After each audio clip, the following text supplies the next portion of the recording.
So we had a roommate situation down at Clark Atlanta University. The roommates were Alexis Crawford, who is now deceased at the age of 21, and her roommate was Jordyn Jones.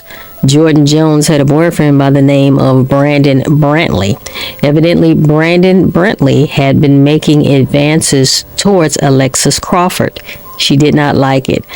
She reported it to the police. And somehow, Jordyn Jones and Brandon Brantley come up with the idea to kill Alexis. And so there is now new information that could put the final nail in both of their coffins. 6:37 now, new developments this morning in the case involving the murder of a Clark Atlanta student.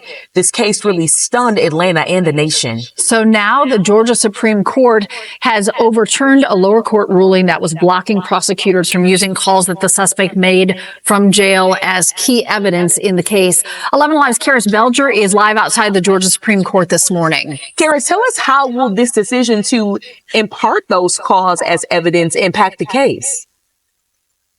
Well, prosecutors say that Barron Brantley made incriminating statements while he was making phone calls from jail. But because those phone calls were not with his attorney, he couldn't have expected them to have been private. Prosecutors also argued that before he made those calls, Brantley was warned that they were recorded and that they were monitored.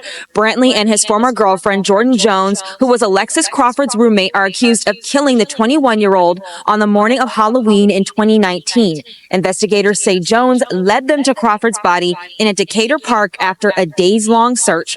Brantley's attorney filed a motion to suppress those calls, claiming they violated his rights. A trial court initially agreed, but the state appealed. Now, the case returns to a trial court now, where a judge will decide what parts of those phone calls may be admitted and whether information about Brantley's criminal history and media coverage may also be admitted during this trial. So quite a bit of new information that may come up and a new development in this case. We'll continue to keep you updated. In downtown Atlanta, I'm Karis Belger, 11 Alive News.